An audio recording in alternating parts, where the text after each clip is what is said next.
Okay, welcome back to members of 121 Community Church in Grapevine, Texas, and our ongoing study in Edgar Sheffield Brightman. We're going to launch a new study now. We're going to take a look at Brightman's book, The Spiritual Life, published in 1942. And it's more or less an in-depth look at his logic of faith. So it's going to be kind of a recap and an in-depth study of that second part of the philosophy of religion. It's going to be an in-depth look at his logic of faith. We're going to look at the first 30 pages. We're going to look at 9 through 38.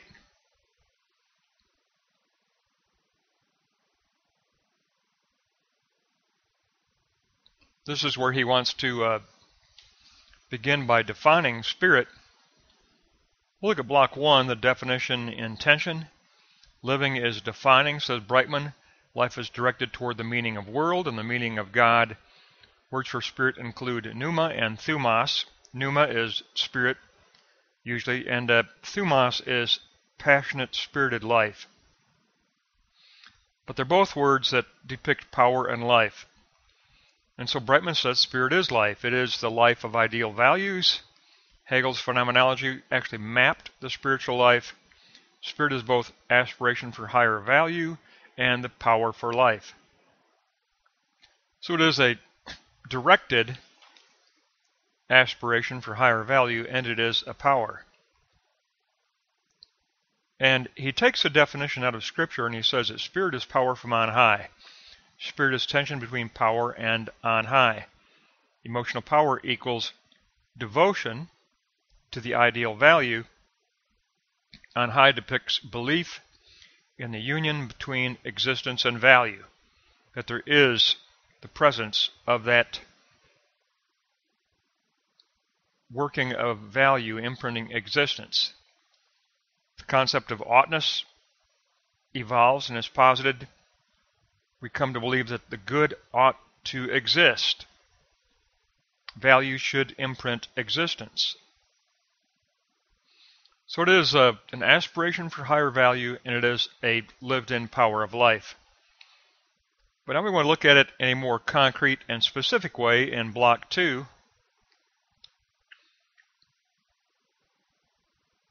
And this is where we really get into the kind of a review of what we had in the philosophy of religion, the second part.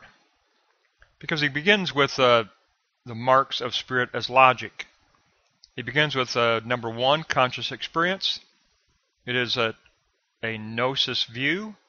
It is our view of the world. It's an evaluation of experience in light of consciousness. It's an evaluation consisting of the eidos ideals that we see as imprinting experience. So it's an evaluation based on eidos ideals.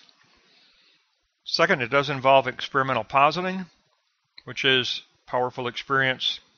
The will to posit one's gnosis view. Gnosis becomes posited view, that experimental positing.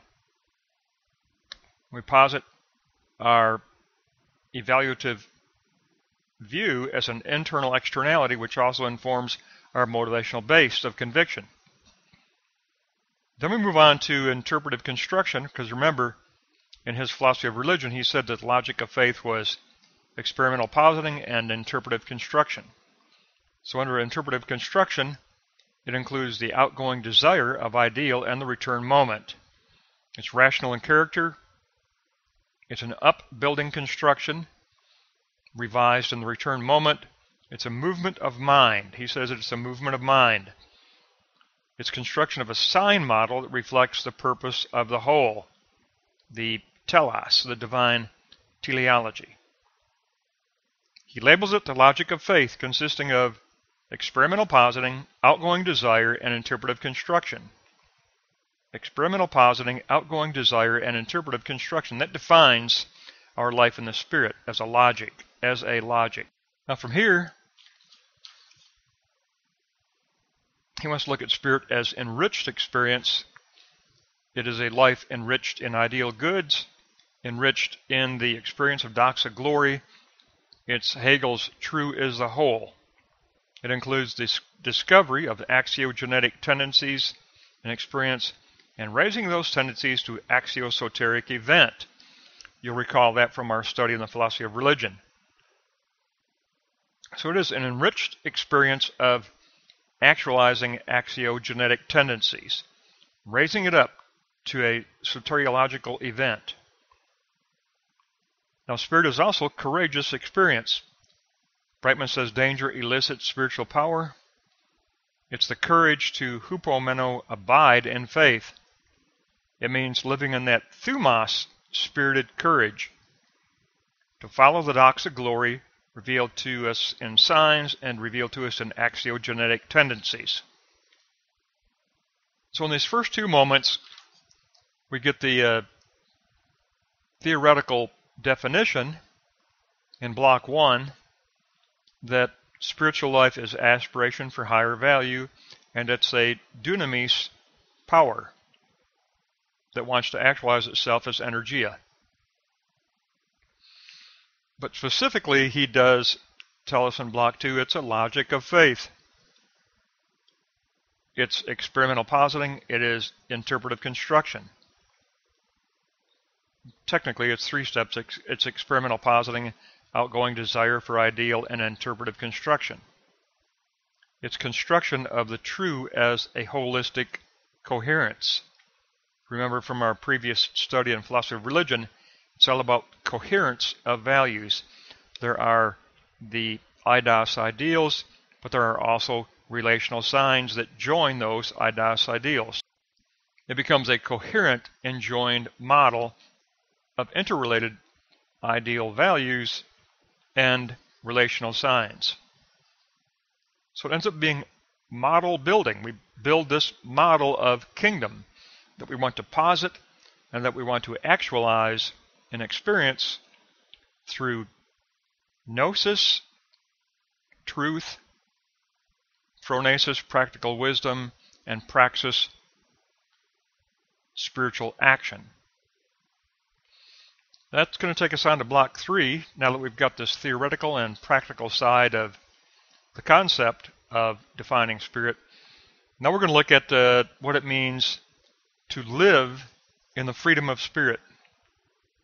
And Brightman says it is a sign of Exodus. The Exodus narrative is a sign of life in the spirit. Spiritual life is protest against oppression. It is freedom from the given of externals. There's that word given again that we got from philosophy of religion, but it's a freedom from the givenness of externality. It's freedom from the bondage of the body. It is freedom from all dogmatic doctrine. So it is our participation, our cooperative participation in the teleology of the divine spirit in imprinting experience with ideal value and to imprint the given of external experience with ideal value. We have that freedom to live beyond the given experience because we can see the spiritual experience behind it, trying to imprint it. We can identify those possibilities, those axiogenetic tendencies, and then we can cooperate with objective spirit through our subjective logic of faith to create a axiosoteric event of salvation, an event of raising up existence to kingdom, to an event of soteriology or salvation. Now next in note 2, we have the principle of moral autonomy. We posit our individual perception of the universal legislative truth, but we also must act in praxis through communal cooperation. Therefore, there is a dialectic between individual initiative and communal order. We do participate in a body of believers. Living religion is communal living religion.